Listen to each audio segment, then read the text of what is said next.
Hello, everyone, and welcome to Painless Universal, a conversation with myself and Welsh. Today, I'll be talking to Belinda Kendall. She's the owner and founder of Promise Media Group. What fascinates me about Belinda is her overcoming struggles. She's come from a background where she had challenging times, but that didn't stop her from becoming the person she is today. I'll be asking her about the time she went through those struggles and how she overcame those struggles. Belinda Kendall is not just a normal woman. She's a woman of encouragement. She's a woman of determination, a woman of courage, a woman who's so determined to not let anything get to her or stop her from where she needs to be. As the owner and founder of the Promise Media Group, she's done so much and she's interviewed so many different people from pastor, community leaders, and many more. She firmly believes that the best story remain undocumented and can be heard from those that lived and witnessed it. Therefore, it is passionate about utilizing her platform to amplify the voices of ordinary people. Belinda's community service work has landed her on the cover of various magazines. Meet Belinda. Well, hello everyone. Welcome to Painless Universal Conversation with myself and Welsh. As I started my introduction, I've got the gorgeous and lovely Belinda all the way from the United States joining us here today. Belinda, I am so glad you could join me. I know what it's like for you. You're so busy and time differences as well. Yes. How are you today? I am doing awesome. How are you today? I'm well. I Really? am. Yes, I'm very well. I'm excited. I'm more excited. I'm well because I'm talking to you. I read about your Oh, story. Yes, good. I read about your story, and I was really I think in today's world where we live, Mhm. what we're going through right now, I think too many of us need that kind of inspiration of what your journey has been. But before we get to that, I just wanted you to tell us a little bit about, for us here out, I'm based in London, United Kingdom. For us Oh, here, we wow. might not know who Belinda is. Who are you? I did a bit of intro though. Oh, my goodness. But to be in London and it's cooler there than it is here in the United States. It's like 100 degrees almost today. So it's interesting that it's so cool there. I'm just really a nobody that just kept trying. You know what I mean? I just kept trying and um, I had to learn a lot of lessons real hard and I had to encourage myself Yeah. and learn human behavior. I think God gives all of us an idea and we have to make it come to pass. But, you're going to, I always say, with power comes pain, and the pain comes to keep you humble. Yeah. Just when you want to say, oh, I'm doing this, and then something reminds you, you remember when you didn't have enough to eat?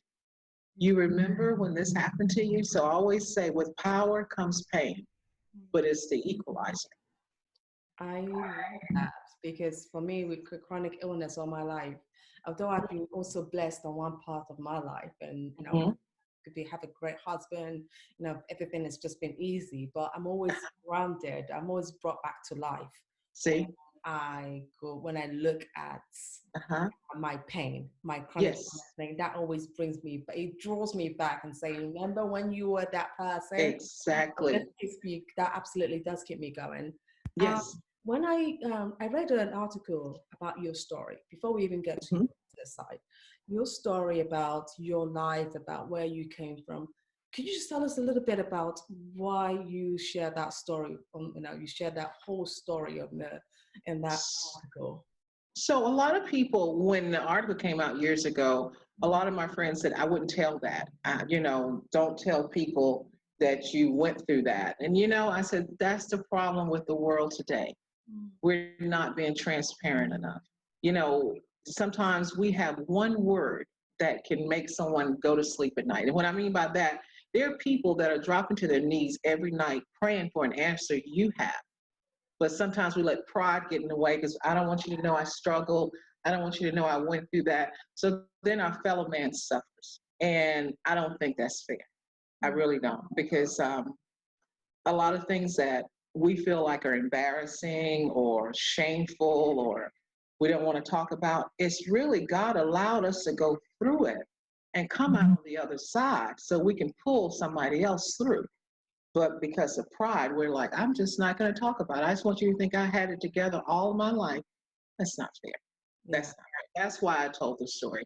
And I get a lot of women that would tell me, I was in the same situation. And then a bigger conversation comes out of it. And once that conversation comes out, then the healing begins. I tell people all the time, one word from you can change a generation. So if I told my story to you, you begin to heal, then you start raising your children differently, and they will raise their children differently.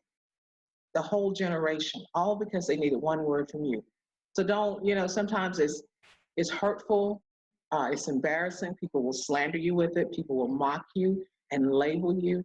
But at the end of the day, we're not here for our own purpose. We're here because God allowed us to be here. Yeah. No, I was truly blown away by that story, and I only saw it in a positive light because I think anyone who reads that story will really be encouraged. And for you, how did you move from all that situation that happened in your life and still was able to find your voice? I think it was, I know it was my children. I could not let them down because they're watching me.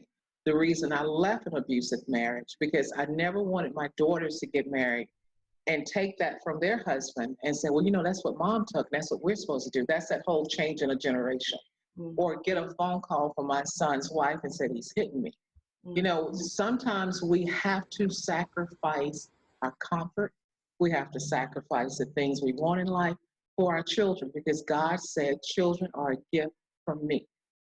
And if I don't take care of the first gift God gave me, why should he give me anything else? It's almost like if you were my daughter and I brought you a Mercedes and you didn't take care of it, you didn't change the oil, and you're like, I need another car. Why? You haven't taken care of the first thing I gave. So it's almost like God is watching me, and I'm going to prove to you, God, you can trust me. So that's really, it was my children and my faith in God, because he allowed it.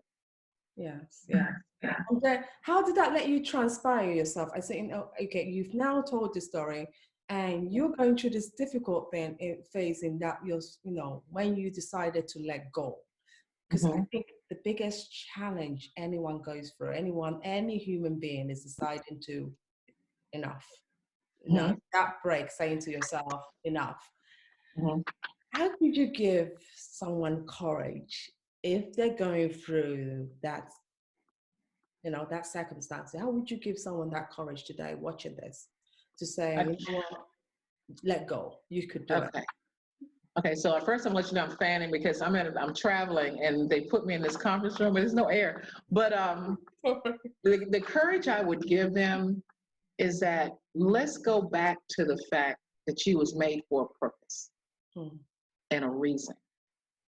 I mean, God took his time and carefully made you and created you.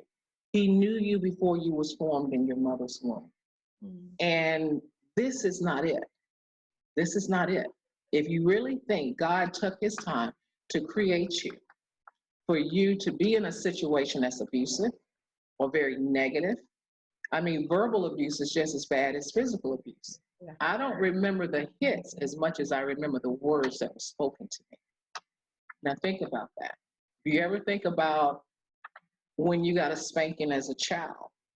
You don't remember if your mom hit you on the bum or whatever, but you remember her saying, you're never going to amount to anything. You see, those words will stay on you for the rest of your life, and it will go through to your children. They're watching. So if you're in that situation, what I would say, I'm not going to tell you to leave. I'm going to remind you who you are. Like the prodigal son.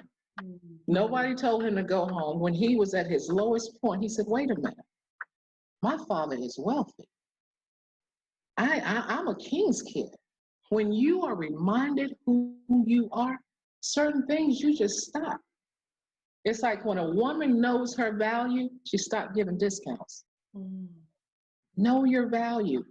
If it's a mother with a child, God trusted you so much that he gave you a soul to raise. He gave you an actual person to carry on the inside of you. Now, do you really think that you're supposed to be in that situation. You're carefully made. You're a beautiful woman. You are gorgeous. There are $1,000,000 ideas in you, and you're stuck. You need to be reminded who you are and surround yourself around people that will remind you who you are. You know, I heard Oprah say this one time, and it was very powerful. She said, I want you to go find a picture of yourself when you was a little girl. And I want you to look at that picture and then look at yourself. What you're going through, that cute little girl, is that what you wanted for her? No. It's not. So if you're in an abusive situation, you have to be careful. You have to walk on eggshells. I've lost friends in situations like that. Be ready to be isolated, rejected, mocked, judged, hungry, homeless. Be ready for all of that. But baby, in the end, you're going to win. You're going to win in the end. But you got to go through that process. And the funny thing about me is that when I listen and I think about the abusive things that my ex-husband used to say to me, I sit there and say, well, why would you want somebody dumb and stupid? Why don't you just let me go? See, what they're doing to you don't make any sense. They'll say you're dumb, you're stupid, you're not worth anything, nobody wants you. Okay, fine, I'm leaving. You walk out that door, I'll kill you. Well, why do you want somebody dumb and stupid and nobody wants? It doesn't make sense to them. So don't just get around and start reading scriptures and motivational speeches to remind yourself who you are. And when you really figure out who you are, you'll walk away from that situation. Nobody's got to tell you to leave. Sure. Wow. That is absolutely, I just love the way you put it. And I think it's all about talking. When you talk to anyone and like talking to yourself now, that is really helpful because, you know, you've said this and actually you left and you've gone on to do amazing things, which we're jumping into right now. You are the founder of Promise Media Group. How did you...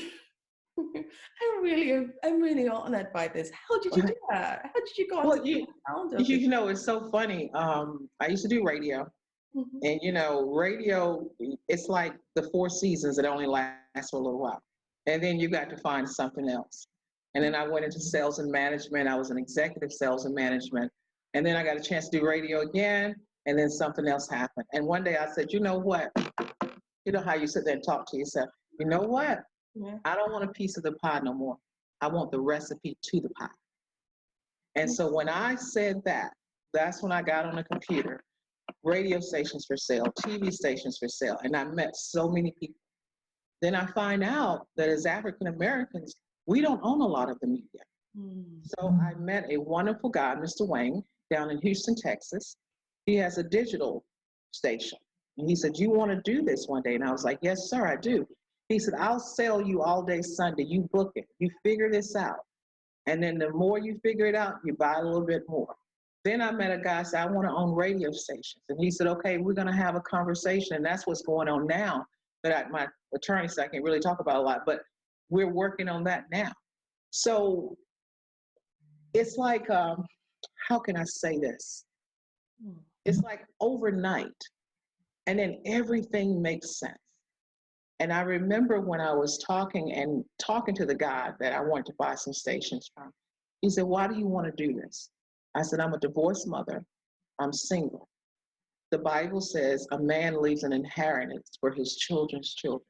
I said, I've got 2 generations on my back. He heard that. He came back with the sweetest deal you ever want to see. Wow. But I had to...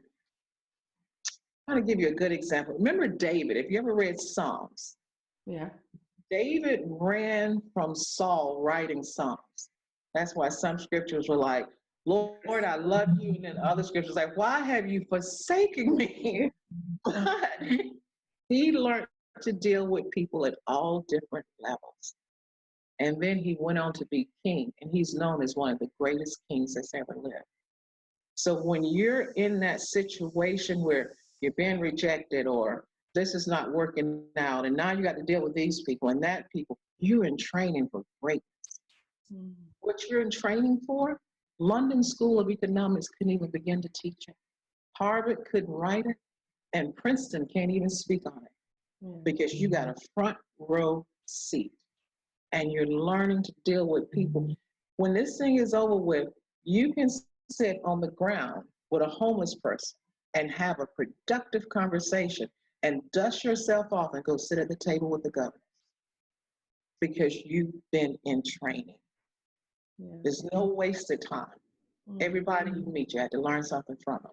And it's a training. It just increases your resume. So when you get to the point where I'm at now, on the break of something, just I know it's nothing but God, I know how to have those conversations.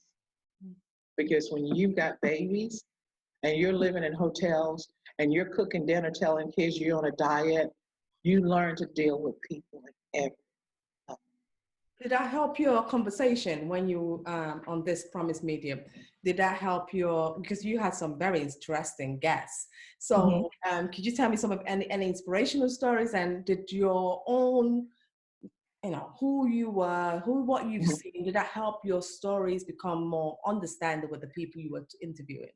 Yes, because Dr. Bill Winston was so powerful to me when he told me about trees. And when you're on this journey, what happens is that you, how can I say this? You learn human behavior, and certain things just pique your interest. It makes something inside of you leap. And when he told me the story, he said, the man in the Bible said, what do you see? He said, I see trees. And then he said, look again. And it wasn't trees, it was people. And he said, we're like trees. And I said, that means I've got to justify my existence. I said, just like God cursed the fig tree because it wasn't producing. That shook me to my core. Because if I'm looked at like a tree, I got to produce. I got to justify my existence. So in life, when you learn to talk to people and you have to self-motivate yourself by going to the bookstore and sitting there reading books at Barnes and Nobles, waiting for your kids to get out of football practice or lacrosse, because where you live is 20 miles down the street, so you can't go home and go back. You sit there and you just start reading books. And so when I started interviewing people like Dr. Bill Winston, gospel singer Marvin Winans, John Henderson, Bishop Bloomer, professors at Yale and Harvard, when we was talking about the Melchizedek priesthood, you'd be surprised how a lot of it is already in you. Because somewhere along the way, doing this journey where you were in training, you're encouraging yourself. And what they say kind of confirm what you always felt in your spirit. Yeah. So it just makes it very interesting. Oh, wow. And working at the Fortune 500 company, did that as a woman? You guys, I don't know what you would call it, but I just call it a Black woman. Was it challenging to go and get into those roles, or did you just see yourself as any other person who was determined to make a difference in one of the Fortune 500 companies? So I'll talk about one that I really enjoyed working with was Carol's Daughter. It's a Black-owned company owned by Lisa Price, and people didn't know Will Smith and Jay-Z, Jada Pinkett, they all had a part of it. As a territory manager. So what that looks like, when you go into department stores, each counter has its own brand. Each counter has its own manager. Each counter has their own buyers. But I represent the company. So I had 90 Belks, 15 Macy's, 17 Sephora's, but they were in 5 different states. So my job was to get up on Monday morning, go to the airport, and I didn't come back to Thursday or Friday because I'm flying from here to here. But what is interesting in that particular job, there were no Black women that had those jobs. So when I would go in and the other count reps and all of us would come in, they would look at me like, are you a trainer? No, I'm not a trainer. You're not the account rep. Yeah, I'm the account rep. So it was that, it was that. Nothing to do with the company. And then Fashion Fair brought in someone that was African American, and that was good. But we were the only gravy on the rice when all of us had to go to the buyers meeting, because it was full of beautiful white women. They looked like models, And then you got this black girl is sitting there, and you're not a trainer, you're my peer. We're at the same level. Yeah. And that was interesting. And the other company I worked for, I think I got more pushback from my team than so much the company. I told the story on another one. I went to one person's house to talk to them about their increase in sales, and they had a Confederate flag as the. I go in, he keeps looking at me, and getting angrier and angrier because I'm not reacting to all the paraphernalia. And finally he said, "What would you do if I called you the N-word?" And he did not say the N-word, he said the word. And I just said, "Sir, you can call me a dog, I'm not gonna bark. You can call me a fish, I'm not gonna swim. So what else you got?" So it's, you can't react to the racism. You got to take the emotions out. And do you know, I think it was about a month or so later, I had a flat tire in South Carolina where I was at. That man pulled up with a Confederate flag in the back of his window, told me to get in the car, and he changed my tire. But see, I didn't go toe to toe with them. Sometimes when you're very direct with people, you make them think. Yeah. So Wow. that was interesting. That was interesting, actually. Yeah, but yeah, I'm glad you at least, you've accomplished so much by doing that, by working in this, in that industry, Fortune 500 company. And so as a woman, what word of wisdom would you give to other women out there looking to become, in the business world, start a business? And because one of the things we're not taught about business, we're not even taught this in school, is the balancing of the business, being a mother, managing home, managing the balance sheet of your business to make sure your business is sustainable. That's never taught in school. They tell you, yes, people always say, I'm successful, but what does success really mean? What words of advice do you give to other women out there who are thinking of doing the same thing or following your footpath? So you need to find that thing, and you're going to make a lot of mistakes. You need to find that one thing that you think you're good at. I always say, find the thing that the devil attacks the most, because that's usually your gift. Find that thing that aggravates you the most, because it's usually aggravating you because it was appointed to you for the solution. Once you find that thing, you treat it like a baby. You work on it. You find yourself having conversations with people that are in that field. It's like being pregnant. You'll know when you're ready. Yeah. I remember when I was pregnant with my children, I love Taco Bell. But once I got pregnant with Claire, I hated the smell of it made me want to throw up. When I got pregnant with this idea, the things that used to make me laugh wasn't funny anymore. Even what I wanted to watch on TV changed because I was pregnant with becoming a business owner and going into a world that we do not dominate in. So everything, I was attracted to men mannerisms when they're talking to each other. Because I said, okay, that's how you got to do, so they'll keep their mind on the business. Notice that men don't talk a lot, they get right to the point. You'll start watching, how do I move in this area? So for women that are sitting there and saying, now, what am I called to do? You already know what it is. And it's usually the thing that you fear the most because you don't think you can do it. But you got to understand, it's not you doing it, it's God's doing it. You got to also say to yourself, I always say money is an amplifier. If you're making 50 pounds a year and you're buying wine every day, why should God give you 200 pounds a year so you can buy even more wine? Show God that he can trust you with wealth. God is a banker. You need to be able to go to him with a plan. He's not giving you wealth just so you can flaunt it and say, look at me. This is what I want to do. I want to do affordable housing. I want to do something with the orphanage. Show God that you can trust it, because when it all comes down to it, it has less to do with the natural and more to do with the spirit. And you'll know when you're getting ready to get it because everybody will be gone. Wow.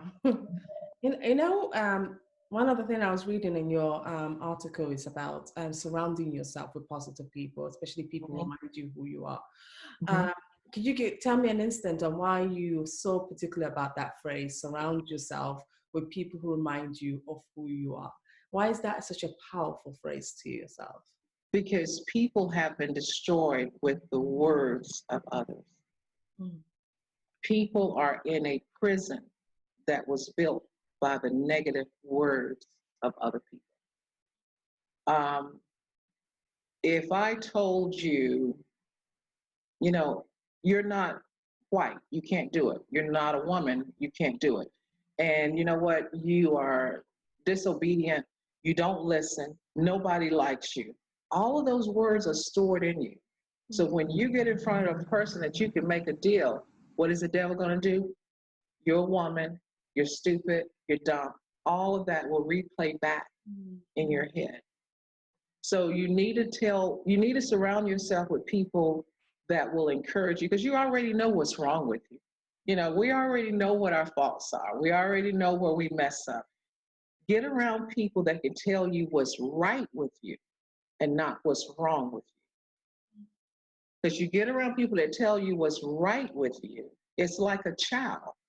If you look at your daughter, oh, you're beautiful, you're gorgeous, anybody will be glad to have you in their class as their playmate. She walks with a different level of confidence on the playground that she's never been on because her mother and her father's already told her, you're beautiful, you're wonderful. mm. People will call you by your sins. People will call you names, but you have to always remember God, the devil calls you by your name, by sins. He calls you negative names. But God always calls you by your name. You could just slept with 250 guys. God would never say, whore. He'll say, Anna, I need to talk to you. So that's how I discount a lot of negative stuff. I Mm. said, well, that's not God talking to you because God calls me by my name. Wow, that's really good.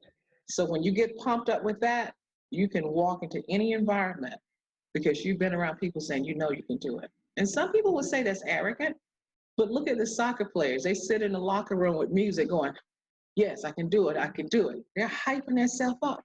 Mm. So Yeah. you got to make sure you feed that into you. Mm. I I always say people are like banks. You can't take out what hasn't been deposited. So if you've been a person that's been verbally abused, every time I pull on you, I'm going to get that. Mm. So, you know, people get mad because their husband can't be a husband, but he's never seen his father. So you keep going to the bank trying to take out money that's not even there. Mm. You're trying to take out a father and he's never seen, that's never been deposited in. So it's so important that you surround yourself with people that will remind you who you are because late at night, the devil will tell you everything that's wrong with Mm. Yeah. you, but That, God will always call you by your name. that's true. That's really true. So, Belinda, one of the, I went to your LinkedIn page and you have a mass number of followers and on I was Facebook. surprised. Yeah, yes. In this influencing world, Mhm. how do you get on that platform of the LinkedIn story and the Facebook? What brought that together? You know what's so funny? My daughter Frances, she tells me, she said, Mommy, you got the attention span of a goldfish. So I started, you know, they just go from one side of the bowl to the other. So I would get on social media and I would see interesting stories. I was like, somebody could learn from that. Or let me put that here so I can read it later. And so my scrapbook became the world's newspaper. And little did I know. So posting positive things, informative things. You know, if there's a job fair in California and I see it, I'm going to post it. If there's something happening in Nigeria, England, I'm going to post it. I had no idea that the world was watching until I started getting emails. I'm in this country. I really enjoy what you write. I like your stories. I go to it every morning and I'm like, really? Why? You know, but I think it really hit me one day when I posted something and it had over 7 million views. And I only have 46,000 friends on LinkedIn. And I said, okay, maybe this is reshare. No. And my son, Benjamin, he said, Ma, that means 7 million people know your name. And I'm not saying that to brag, but it does something in your spirit that God has given me this platform and I got to use it right. So I'm more mindful. Will this make someone feel bad if I post that? And I don't like posting things about our president. As a child, we were always taught if you can't respect the person, respect the title they hold. So I don't post a lot of things about President Trump because I don't want him to fail. Wanting him to fail is like wanting the pilot on your plane to fail. Y'all all going down. So I don't want him to fail. I hope he gets it right. So that's how I did it. I just kept posting positive, resourceful information. And if something happened to me one day or someone has a deep conversation, I'll go to the articles and I'll write different things. So that's how I did it. And that's actually one of the reasons how I found you on LinkedIn, because I read one of your posts and I was really inspired by it. I thought, good. Who is Belinda? I need to meet her. My final question is just really one of COVID-19. We're all living in a different world right now. And so many people are going through hard times, some people not knowing what the next tomorrow holds. How are you staying positive during this time? I know you help others stay positive because you do a lot of community work, but yourself, and how are you staying positive and what's your hope for the future? So I think it was something my kids told me 7 years ago. They were going somewhere. And I was like, oh, I don't want you to go there. I don't feel good about it. And they was like, Mom, Psalms 139 says he knows the day we're born and he knows the day we'll die. If it's my time to die, it's nothing going to stop it. So I take that, put it in my mind. And then I go to Mark 11. You said, whatsoever I desire when I pray, believe that I'll receive it. But if I have an ought against anyone, that I am not to expect anything from you, God. So my mind is, God, protect me, my children, even my future generations from all hurt, harm, and danger, sickness and disease, and even death itself.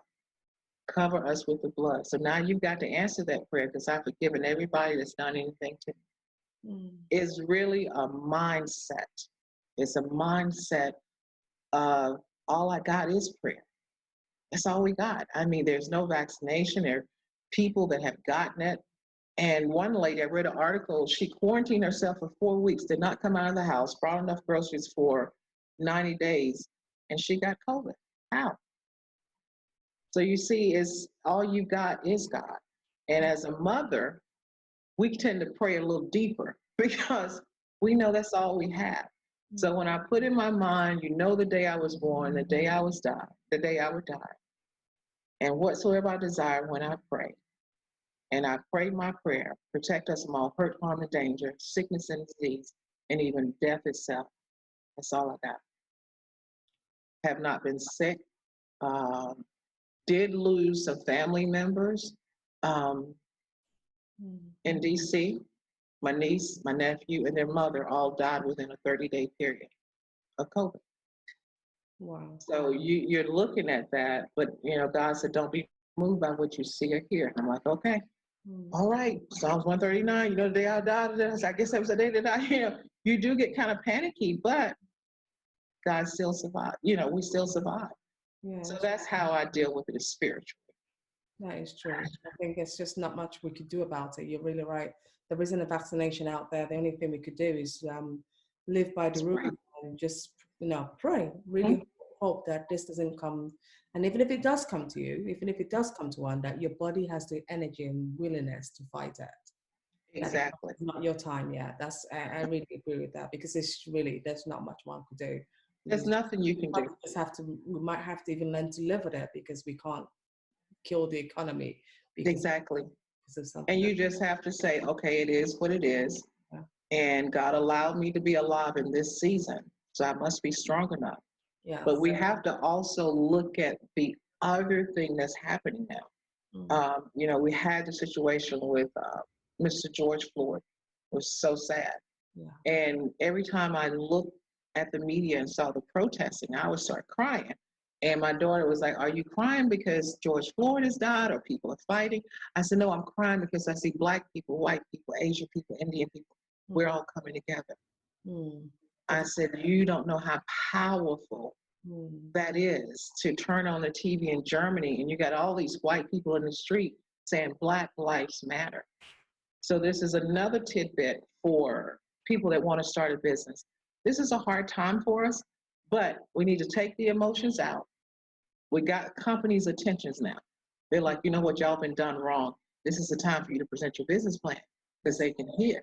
Yes. They're like, "You know what, I didn't know all this was going on." But you can get so caught up in the emotions, this wave will pass, And you and don't then, go back to square one. right. So take the emotions out, and that idea that you had folded up, it's time to present it to the right person, because God wants to trust us with wealth, and it's time. Yeah, this is our time to really appreciate what the opportunity God is presenting to us. Exactly. I agree with that. I really can stand for that. I love that final message. Belinda, thank you so much for joining me. You're welcome, dear. I really love talking to you, and I really hope to talk to you again whenever you have free time. I would love to talk to you. I would love to. You always have you could also just give us a word of wisdom of the day. That's always amazing. I really enjoyed it. Thank you so much. Thank you. And hopefully I can come there once y'all take the restrictions off of us. But hopefully I can come there. I will come over because I will hope, when the restriction is also taken off from us as well to you. Exactly. I will hope to come there. Thank you so much. Thank you so much.